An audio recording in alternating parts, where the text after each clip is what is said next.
YouTube. So today I have a great video for you. I'm going to be sharing my testimony, as uncomfortable as that may be, but I hope that somebody can gain something from it and learn from it. So without further ado, let's jump into it. My name is Zack. I was born just outside of Detroit, Michigan, in a small town called Ypsilanti, and I grew up in Michigan throughout most of my childhood, from birth till I believe it was fifth or sixth grade.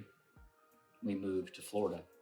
I've had the blessing, privilege to grow up in a pastor's household. There were some things that were challenging and difficult, but above all, it was such a blessing to have wonderful parents that really just instill godly principles, that wanted the best for us, that fostered a safe place to have a personal relationship with the Lord. Forever grateful to have parents like that. So thank you, Mom and Dad.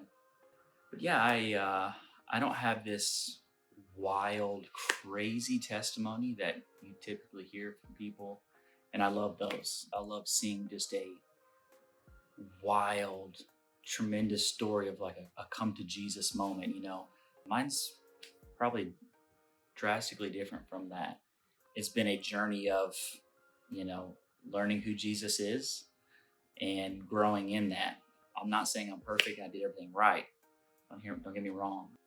I began walking at an early age, being introduced to the Lord, to Jesus, and giving my life to Him, and kind of growing up in the church in a place that presented me the best opportunity to grow in that.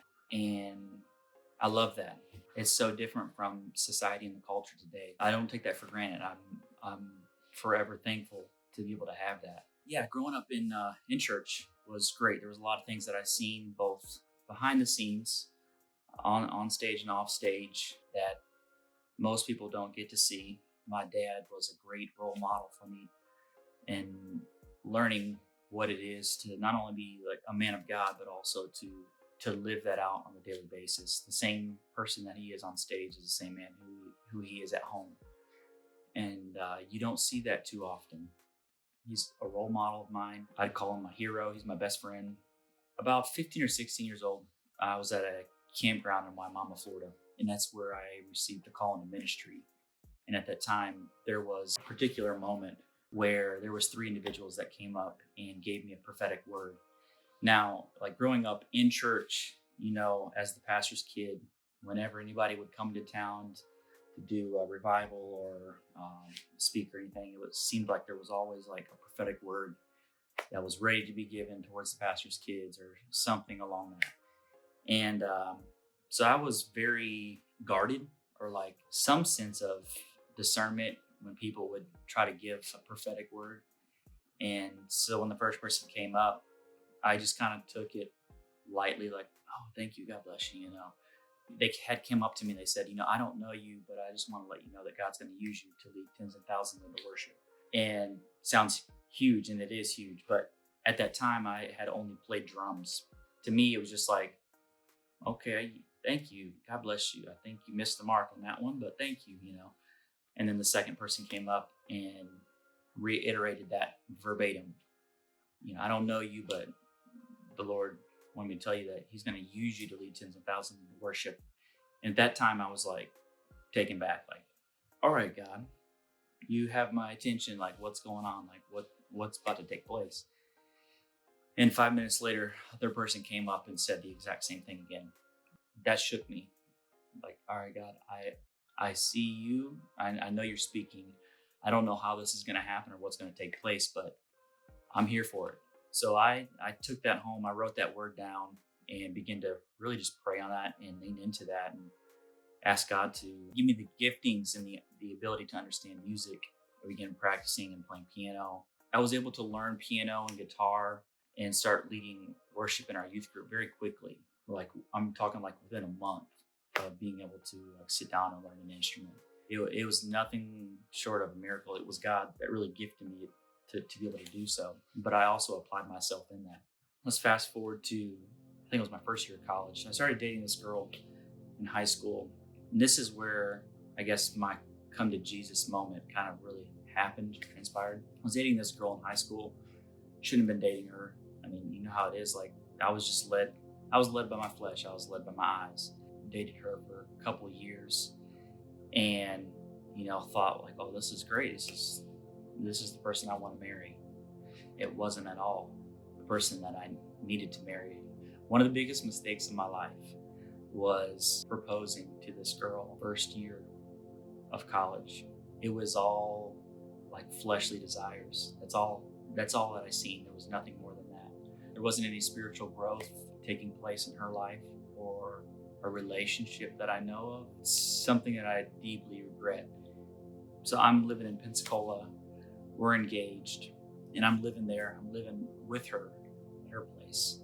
And my parents are in Orlando. And I get a call from my grandpa, and he calls me up and he's like, Zach, I don't know what's going on, what's taking place. I mean, I'm sure he knew the situation. He's like, but I just got to tell you, like, God's got a purpose for your life, and what you're doing right now is not the direction that it needs to go. And he literally just broke out and started speaking in tongues over my life. And I broke down. I started weeping because at that point in time, I was really just living. I was going to church, but I was just cold, lukewarm. I wasn't leading worship at that time. I was just going to church and going through the motions of things and living in my flesh. And he called me out on it. And I don't know how or what really transpired in that moment, other than like a feeling of like, I gotta go. Like, I need to go walk in my purpose. I need to go walk in what I've been called to do. And I knew immediately that this isn't something that I can sit here and explain to her, because I know she wasn't going to understand it.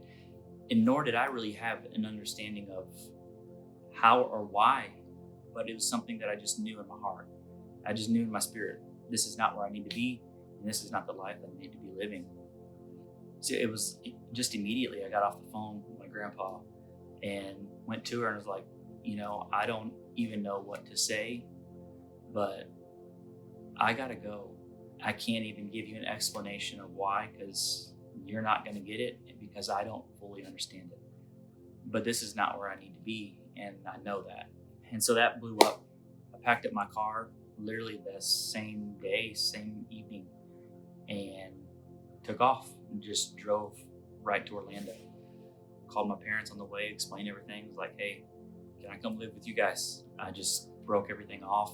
It's not what I need to do or where I need to be. I just need to take some time. I got to figure things out.